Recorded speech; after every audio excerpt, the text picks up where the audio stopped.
whenever you are done wheel throwing at the end of the period, this is what your wheel should look like minus the full water bucket. So notice everything is nice and clean, okay?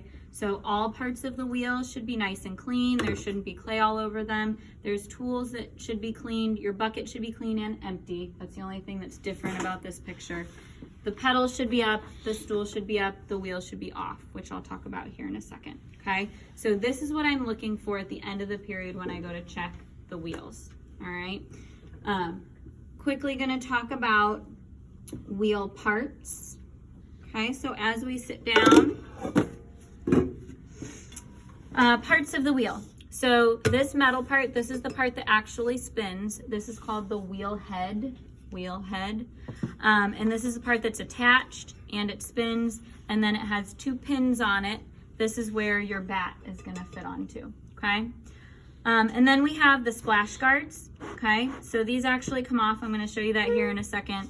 And they are a little bit taller than the wheel head, and it kind of catches splashing coming off of the wheel, and then water kind of fits down into the trough of the wheels, the splash guards. I'm gonna show you how to take them off now. No, I'm not, I'm just kidding. I'm not gonna show you how to take them off now. We'll talk about that at the end when I clean up, okay? So splash guards, wheel head, pins. We have our pedal. Pedal controls the speed. You can keep it up here. I think it's easier to control with your hand, but if it's taking too much space up here, you can put it on the floor. I'm gonna put it on the floor, but sometimes I even use my hand to control it, and it'll control the speed of the wheel. So I'm gonna put that down there. You should have, oh, I'm missing my sponge. You should have 4 tools, okay, either in your bucket or next to your bucket when you get to your wheel. You've got a small round sponge, just like the sponges that are by the sinks. If you get to a wheel and you either don't have one or it's totally destroyed, if it's destroyed, throw it away, and you can just grab one from one of the sponge bins by the sink and then keep it at your wheel, okay? Sponge, we have a needle tool, slightly different than the ones that are in your tool bin. They have the wooden handle. I think the shorter wooden handle is easier to work with on the wheel, so you'll see me use that a couple times. New tool, we have a wooden rib, like you have ribs in your body, okay? I'm gonna show you a couple uses for it.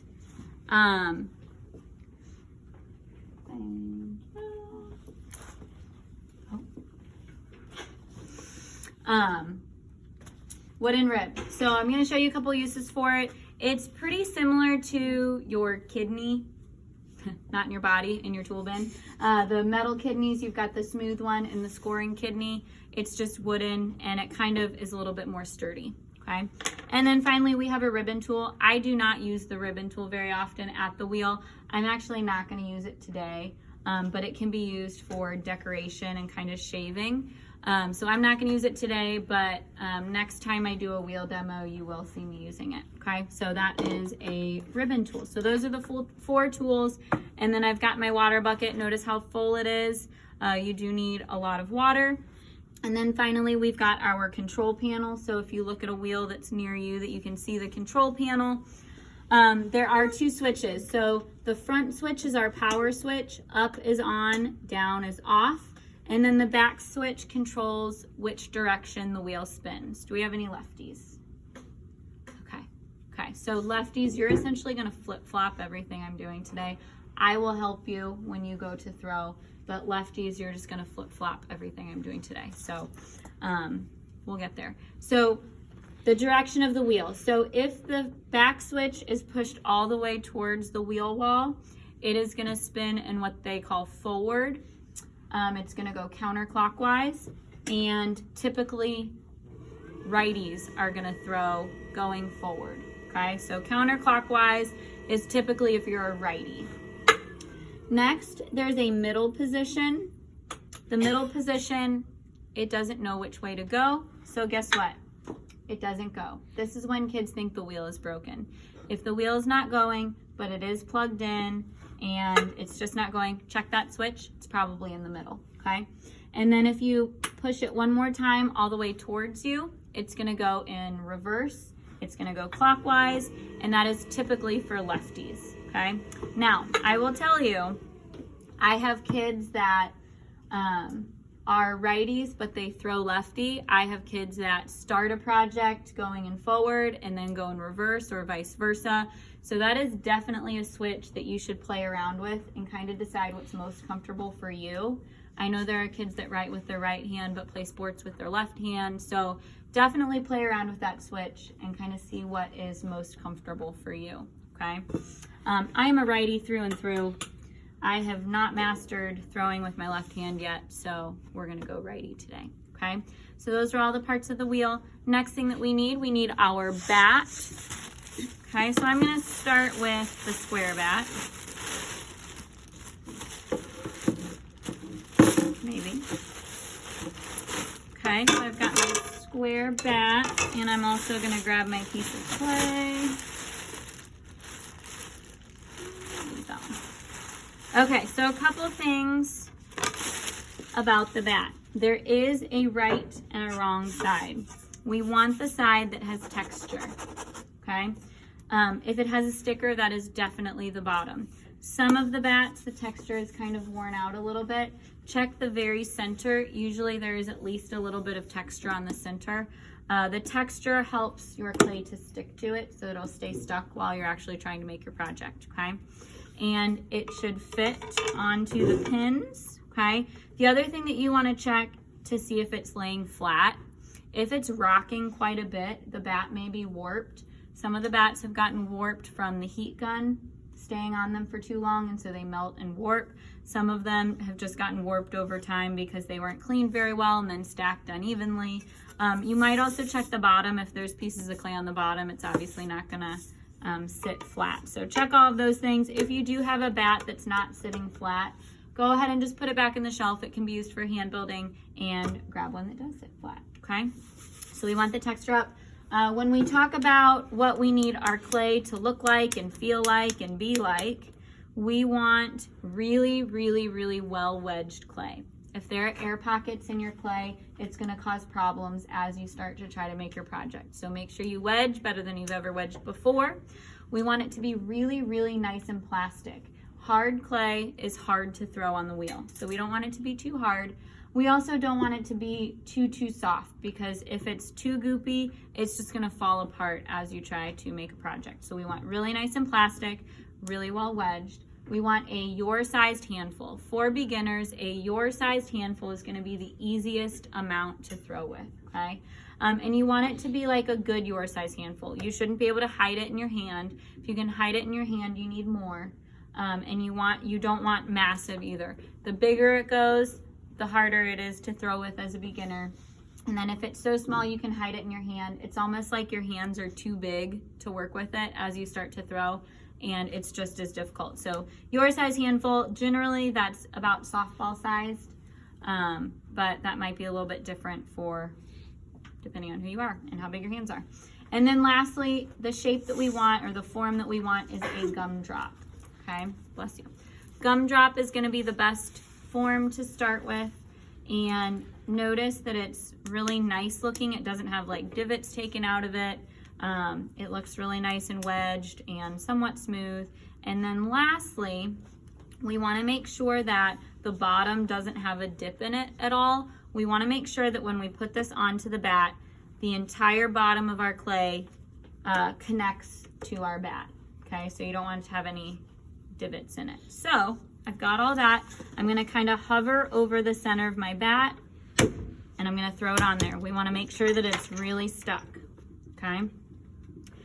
All right, so I think we're stuck, so I think we're ready to go. One thing to notice, you're gonna see me dipping my hands in that bucket over and over and over again.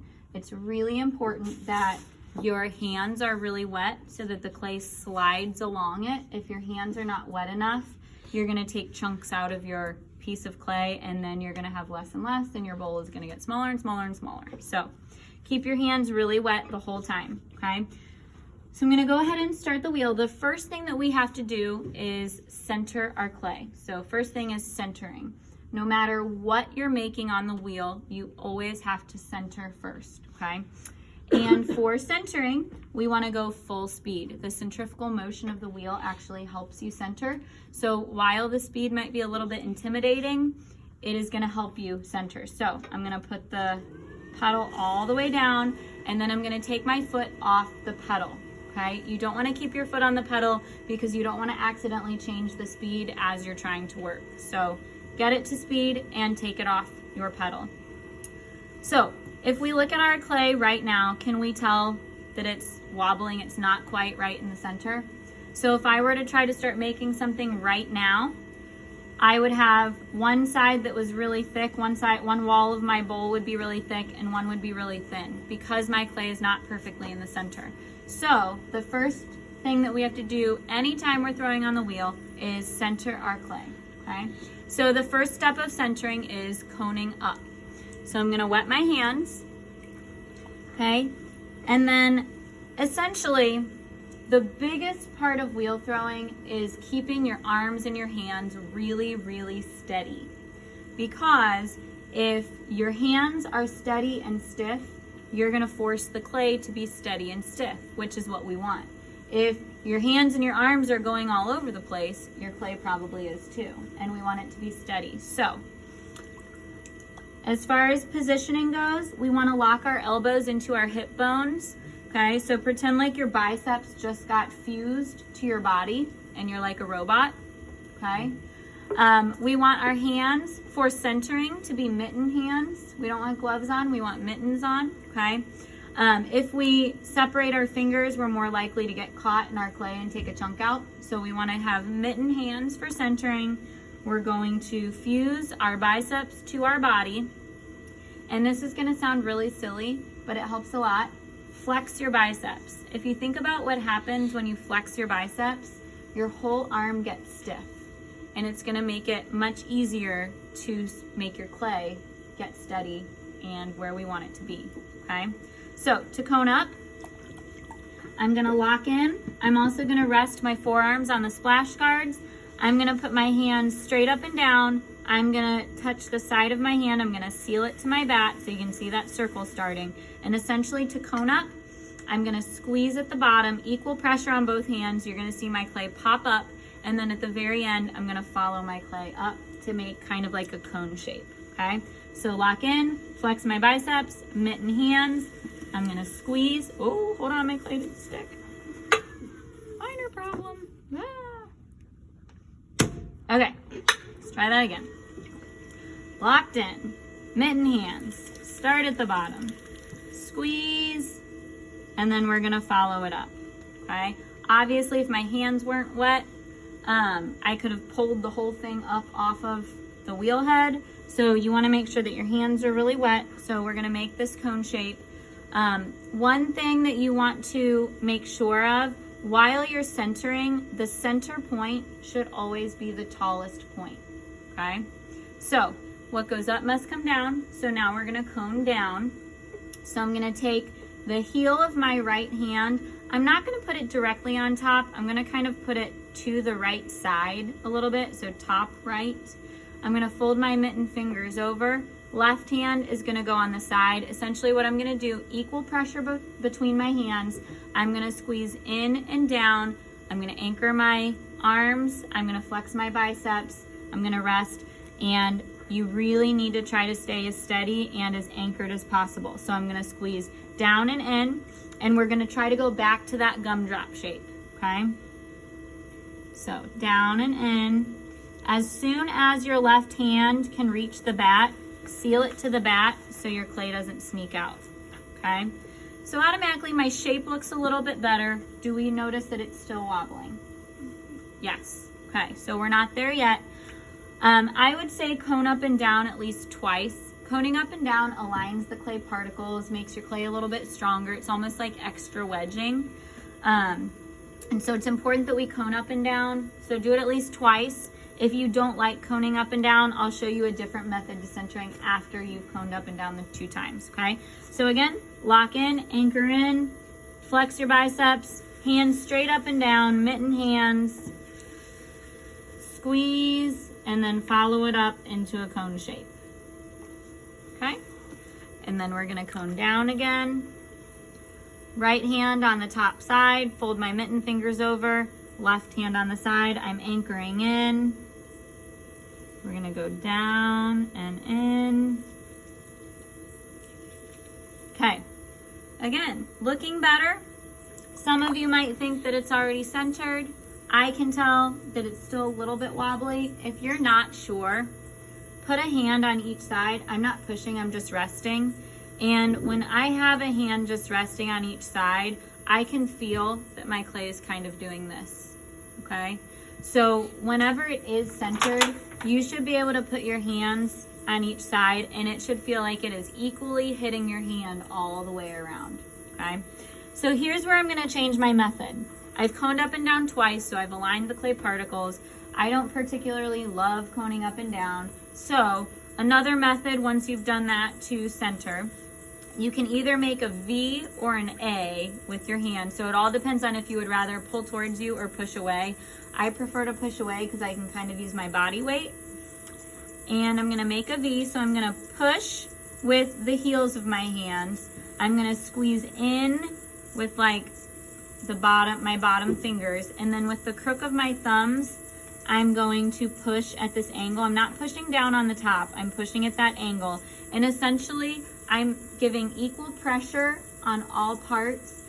It's not gonna look like I'm doing anything at all. It's gonna look like I'm just like hanging out here, putting my hands on my clay. I am adding quite a bit of pressure on all places, trying to keep that gumdrop shape, but trying to force the entire mass to the center.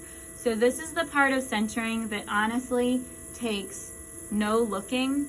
If you're having trouble, I would honestly suggest maybe even closing your eyes if you've gotten to this part, because this part is all about feeling it, okay? A lot of throwing is all about the feel of it.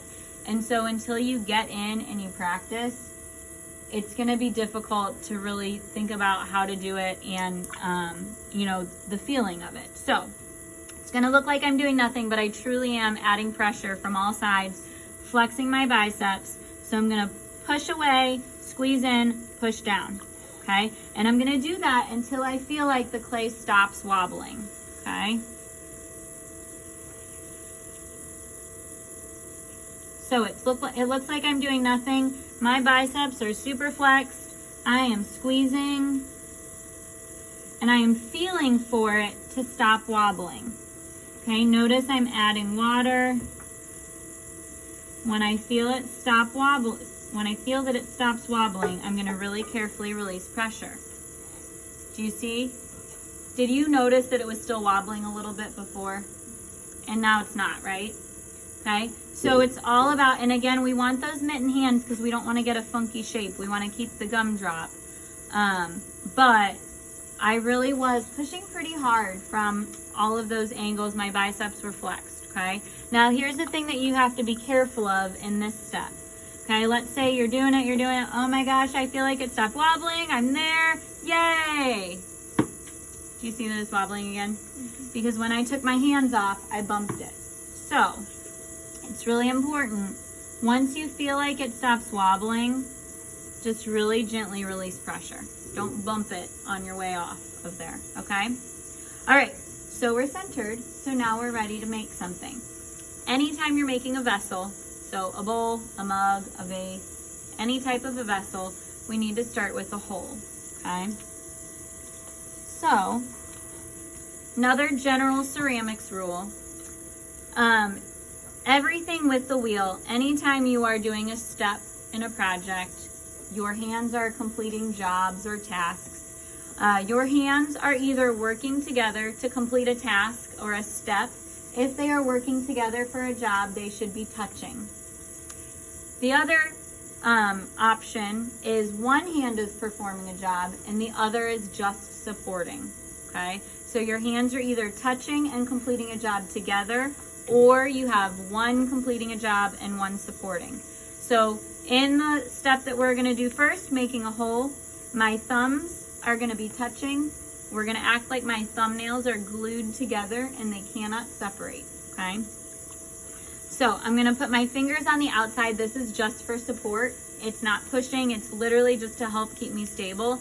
Even though we're centered right now, there are lots of things that we can do along the way that will throw it off center. So it's important that we keep that stability and keep our arms anchored and all the things that we did while we were centering, okay?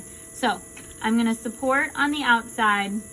I've got my elbows on my legs. We wanna kind of keep ourselves attached, our arms attached. I'm going to hover my thumbs over the center, make sure I'm right in the center. Thumbnails are glued together, and then I'm gonna start pushing down.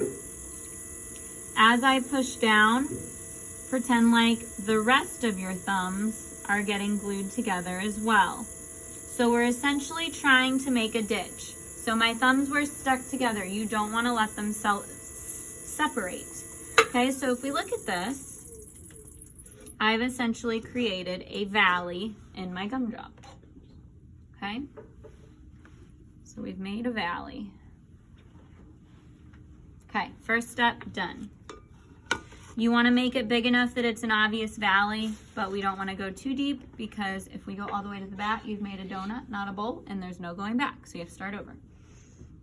So you'll notice now I'm turning on the wheel, not going quite as fast. I'm not going full speed. So another general ceramics rule: the further along you get in your project, the slower your wheel is going to go, but you never want to go snail speed, okay?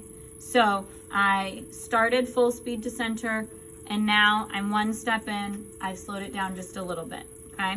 Next step, we are going to open that hole up. We need to be able to get in there to check our base thickness and that kind of thing. So I'm literally just going to open my hole, okay? In this step, I'm gonna have one supporting hand and one working hand.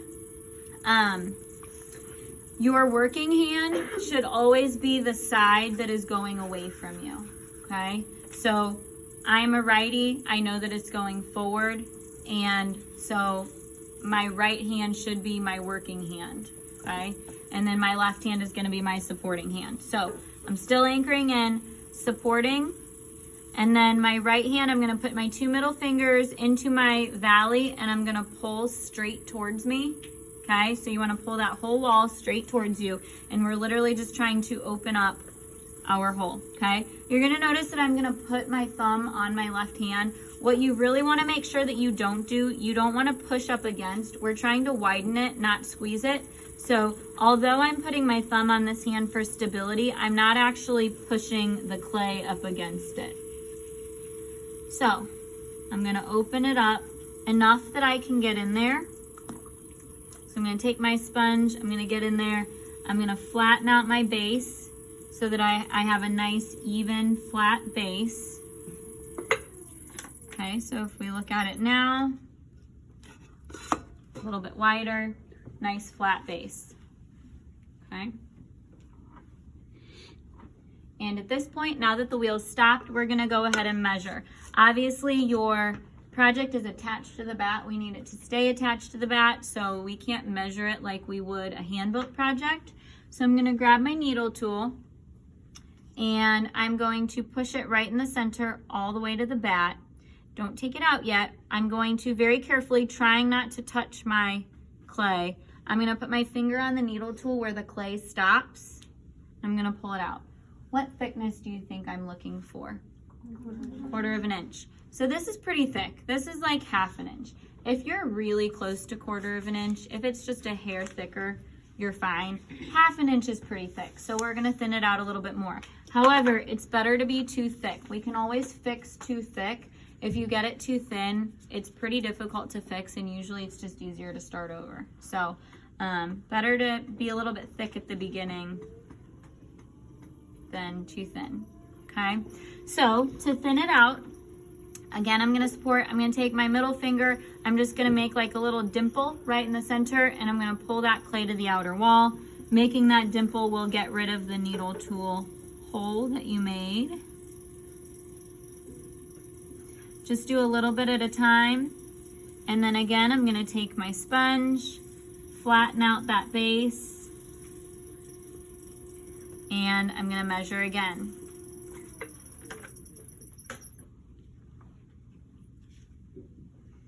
And I would say we're pretty good now, okay? Tiny bit thicker than 1/4 of an inch, but not too thick, so we're good now. Another general ceramics rule while we're stopped right now, do not touch your clay or your project while your wheel is stopped. Obviously, I touched it a tiny bit when I was measuring, but don't sit here and play around with it. Think about what would happen if I was moving the clay around and then started it. What's gonna happen? It's gonna wobble again. So try not to touch your clay when your wheel is not moving, okay? Next thing that we need to do, we need to decide how wide we want the foot to be. So the foot being the bottom, okay? We are making a bowl. If you go home and look at the bowls in your cabinet that you eat out of, I will 99.9% guarantee that they are more narrow at the bottom and then they get wider as you go up to the top. Human bowls tend to be that way. If you have a pet that eats out of a pet bowl, you'll probably notice that the width stays the same the whole way. You can make a pet bowl if you want, as long as it meets the requirements of the project.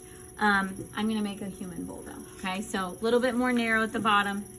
You know how when you set up for a if it doesn't have cameras, you use paper towels? Mm-hmm. How do you get like it off? I'm gonna talk about that at the end, okay? Okay, so if you want your base to be a little bit wider, you're gonna do the same thing that you were doing to open it up. So you're gonna support and you're gonna keep just pulling that wall open. This is the only time that you're gonna be able to change the base or foot width. So do it now if you want it to be wider, okay? If you are good with it, then we're gonna move on.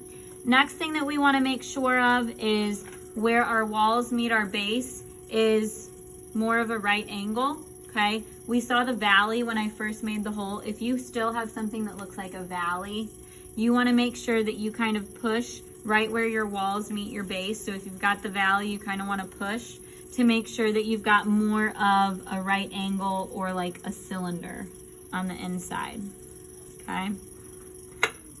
So then this is what we're looking for right now, okay?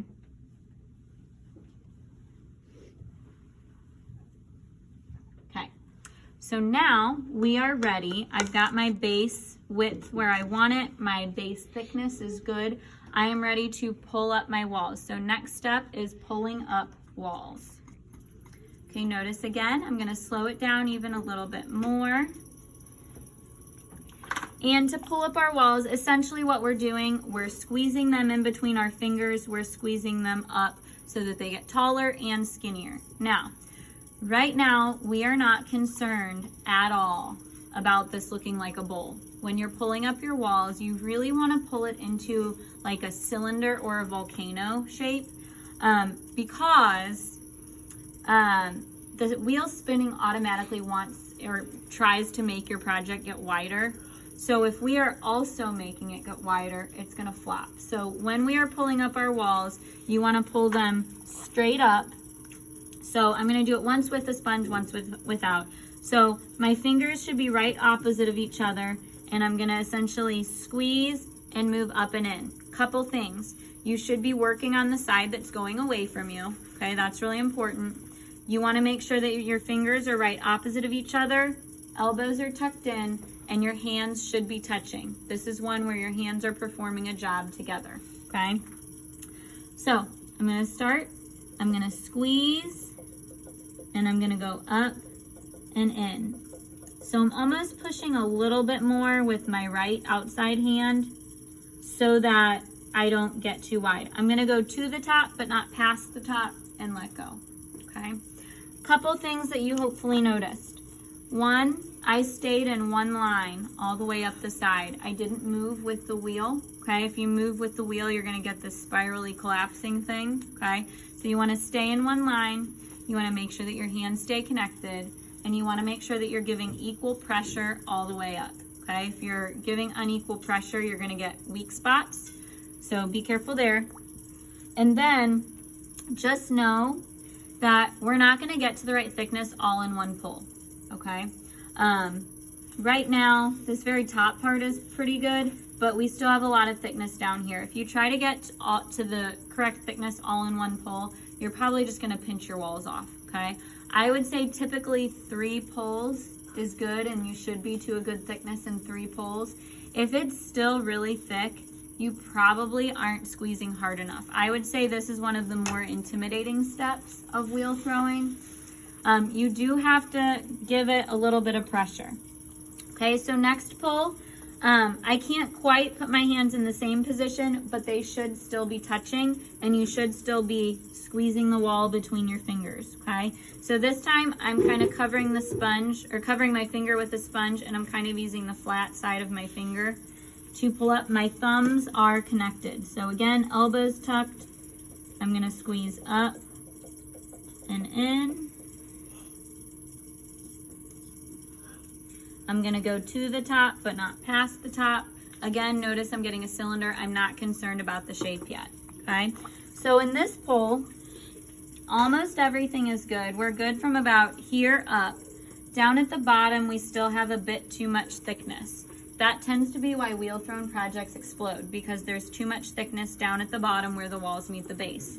So I'm gonna connect my hands again. I'm gonna tuck my elbows. I'm gonna give a little extra squeeze down there.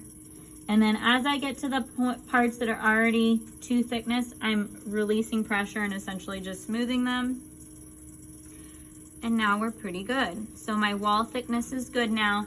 So now we actually have to make it look like a bowl, okay? So next step is shaping. In this step, your hands are essentially going to be in the same position as they were for pulling, but we're not squeezing anymore. If you continue to squeeze, your walls are going to keep getting thinner and thinner, and then it's just going to fall apart. So in this step, we need to go wider. So I am going to be pushing on my inside hand. This outside hand is just hanging out for support, and I'm essentially going to be pushing in the shape that I want my bowl to be in. Okay, so starting at the bottom, and you want to do a little bit at a time. Okay, so I'm gonna push. So I'm pushing on that inside hand, outside hand is just hanging. Okay, so first go, we're getting there. Definitely not bowl-like yet, right? You don't want to stretch it too quickly. If you try to stretch the clay too quickly, you're gonna get rips in your clay. So we really want to do just a little bit at a time. Okay, so I'm going to do that same thing again. Start at the bottom.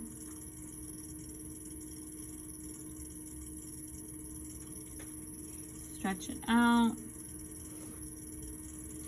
We're almost there.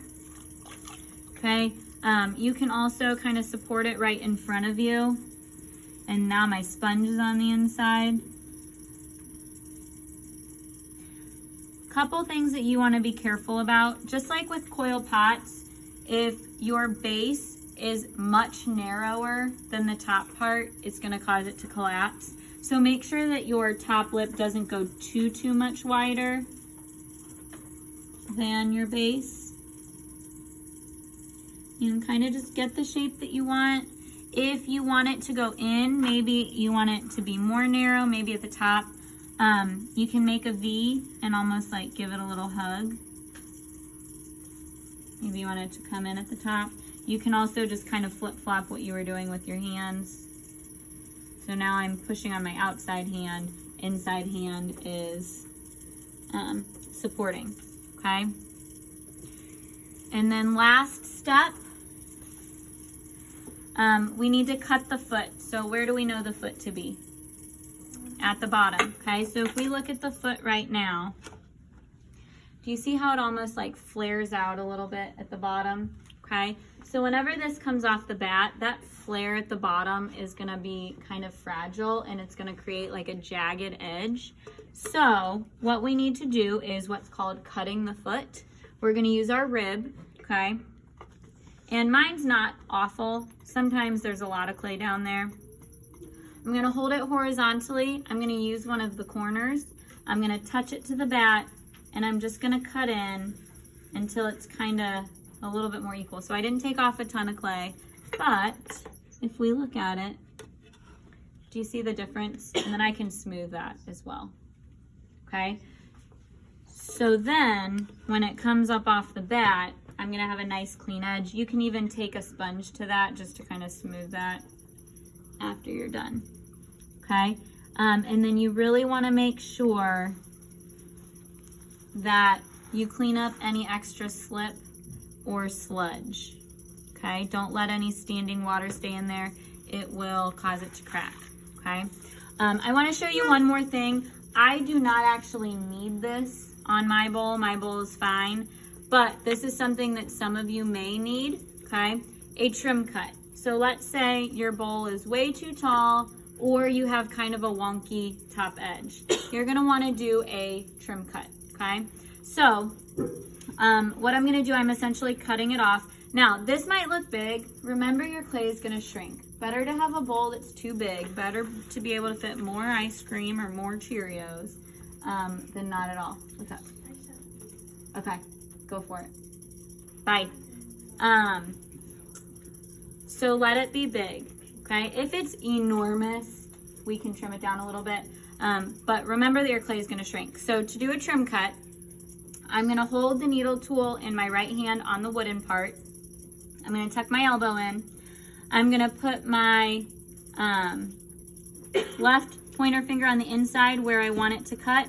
I'm holding it at a 45-degree angle. I'm gonna put my left thumb on my right thumb, and I'm just gonna let the needle tool glide in. Don't stab it, but we just want it to glide in. And then when it hits my finger, you should be able to pull up, okay? So you only need that if you need it to be shorter or your top lip is wonky, okay? So I am now done with my good bowl. I'm gonna put my initials. You can kind of write your initials in the slip, and then period 5. You can leave this in your shelf space uncovered as long as it's done. And one day you will walk in and the bowl will literally just be unattached from the bat. Because if you think about it, when clay dries, it loses its stickiness, right? So whenever my bowl dries, it's gonna lose its stickiness, and I will be able to walk in one day and just pick my bowl up and the bat won't come with it. So you don't have to cut it, you don't have to pry it. What's up? Are you done? Does it look done? Is that all we have to do? That's all you have to do. And it will just come up off the bat, okay? I am gonna leave mine just like this. Tomorrow it should be dried off the bat and I'll talk about next steps. But for now, we can just leave this as is, not do anything to it in our shelf space, okay? Quickly, I wanna talk about cleanup and then I'll do a really quick bad demo, okay? As far as cleanup goes, you will now have 20 minutes to clean up if you are wheel throwing. Hand builders will still have 10, wheel throwers will have 20 minutes. To have 10 of you cleaning up all the parts does take a little bit longer, and we only have 5 sinks, so 20 minutes. What I expect when you go to clean. First of all, I like to kind of clean up as much as I can while I'm still sitting here, so I'll kind of sponge down the wheel head and kind of get that clean. I might even kind of sponge some of the little table part, okay, get my tools a little bit cleaner. Make sure that your tools are kind of to the side. If you have any chunks need to go in a slip barrel. Check your bucket for chunks as well. All chunks of clay, if you got any chunks in your splash guards, either re-wedge them at the wedging table and reuse, or just put them in the slip barrel. I should never ever see chunks of clay in my sink baskets, okay? This I should not ever see in the sink basket. So make sure you take care of chunks, okay? To get the splash guards out, we are going to put our thumbs on the little tabs, push down and away, and that should pop off. The front one's a little bit more difficult. If you wanna go, you can go. And I'm gonna wiggle, wiggle, wiggle. That should come off. As long as there aren't any chunks, you're gonna take splash guards, wheel tools, and wheel bucket all over to the sink. Clean them up. Bucket should then be empty, okay? And then you're gonna bring all your clean stuff back. Maybe bring a big sponge so that you can go over the wheel head and go over that part. Hopefully you've already put your chunks in a slip barrel or re-wedged. To get the big part on, and you wanna do that part first, if it goes on really easy, you didn't do it correctly. You kind of have to angle it down and there's a lip that it has to catch. And then you have to wiggle. And then this back part, you kind of have to line up the holes and snap it in, okay? So then when I go to check the wheels, everything should be clean of clay, tools, bucket, splash guards, wheel head. Stool should be up, pedals should be up, and your wheel should be off. And then I'll check and make sure that all of that is done, okay? All right, you ready for some entertainment? Yes. 6 minutes of entertainment. Will you stop it and then restart it? Yeah. Thank you. Stop it now. Yep.